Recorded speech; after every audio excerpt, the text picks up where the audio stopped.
Hello friends, very good morning. JB quiz.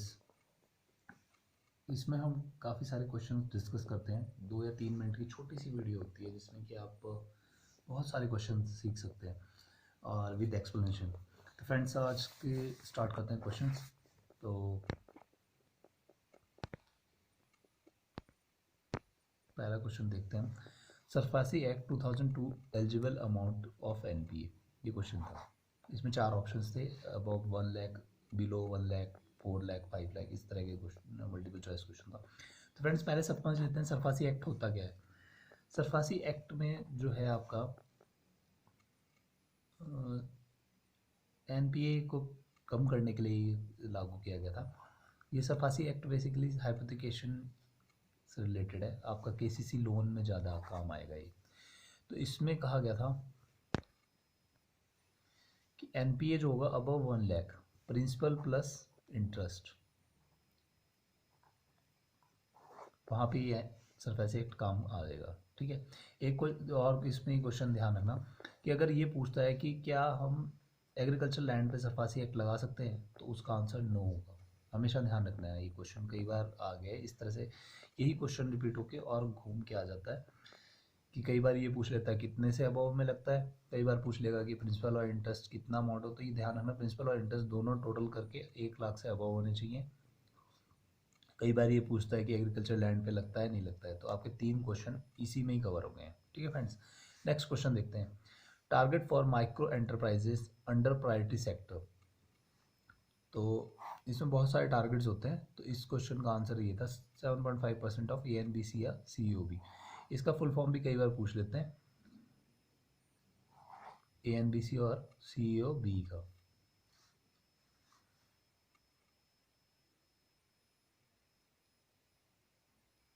Next question पे चलते हैं। Maximum investment by HUF in sovereign gold bond कितना होता है और ट्रस्ट कितना कर सकते हैं। तो फ्रेंड्स, ये ध्यान रखना, सॉवरेन गोल्ड बॉन्ड क्या है, एक तरह से का पेपर फॉर्म में गोल्ड खरीदते हैं। ठीक है। क्योंकि देखो, गोल्ड खरीदना कई बार रिस्की भी हो जाता है। अगर आप अपने घर में सोना खरीद के रखते हैं और आपके यहाँ चोरी वगैरह हो जाए तो सब कुछ चला जाएगा। तो सॉवरेन गोल्ड बॉन्ड इसका एक अच्छा रिप्लेसमेंट है कि आप जो है फिजिकल गोल्ड खरीदने की जगह पे ये वाला गोल्ड खरीद सकते हैं पेपर गोल्ड फॉर्म में। तो इससे आपको क्या बेनिफिट है, एच जो है वो 4 किलो तक खरीद सकता है और ट्रस्ट के फॉर्म में जो है 20 किलो तक खरीद सकते हैं। ठीक है।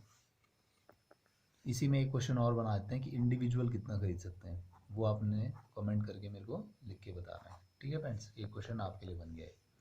Minimum claim for filing a suit in DRT is, DRT होता है आपका डेप्ट रिकवरी ट्राइब्यूनल।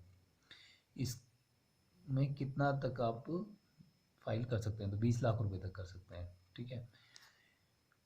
इसका डीआरटी का अपीलेंट ट्राइब्यूनल क्या है, डीआरएटी। कई बार ये क्वेश्चन भी आ जाता है कि डीआरटी का अपीलेंट ट्राइब्यूनल क्या है, डीआरएटी। ये ध्यान रखना, जो इस तरह के होंगे ना, इनका सिर्फ ए ही ऐड करना। जैसे एनसीएलटी का है, एनसीएलएटी हो जाएगा, डीआरटी है तो डीआरएटी हो जाएगा, बस ए ऐड होता जाएगा, अपीलेंट वर्ड जुड़ जाएगा बस। डेप्ट रिकवरी ट्राइब्यूनल, डेप्ट रिकवरी अपीलेंट ट्राइब्यूनल।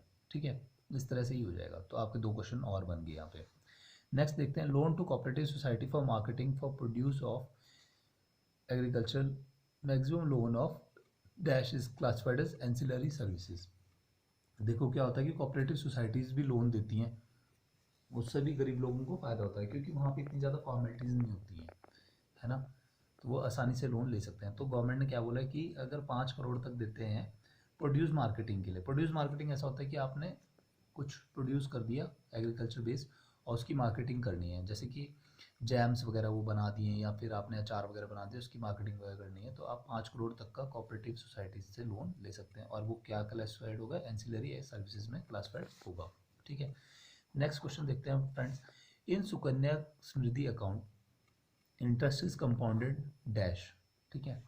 इसको ही अगर आप मल्टीपल चॉइस क्वेश्चन लेना चाहें तो कंपाउंडेड दे देंगे या फिर हाफ ईयरली दे देंगे, ईयरली दे देंगे, इस तरह करके 4 ऑप्शन दे सकते हैं आपको। तो क्या ध्यान रखना है कि सुकन्या समृद्धि अकाउंट जो होता है आपका, उसमें जो है इंटरेस्ट आपका ईयरली कंपाउंडेड होता है। ठीक है फ्रेंड्स।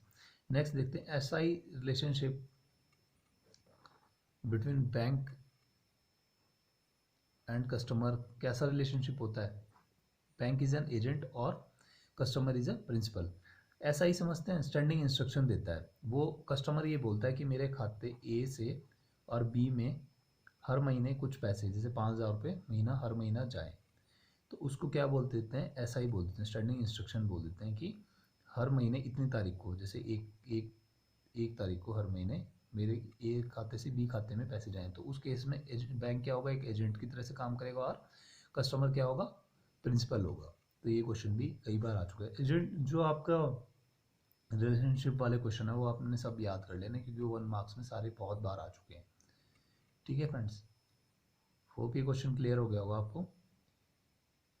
एसआई में रिलेशनशिप बैंक और कस्टमर का, एजेंट और प्रिंसिपल का रिलेशनशिप है।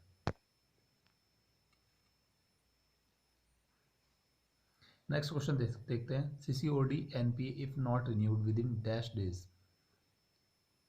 ऐसा होता है, सीसीओडी लिमिट क्या होती है? कैश क्रेडिट या ओवरड्राफ्ट लिमिट। जो दुकान वालों को हम देते हैं ना स्टॉक, उनके स्टॉक्स के बदले में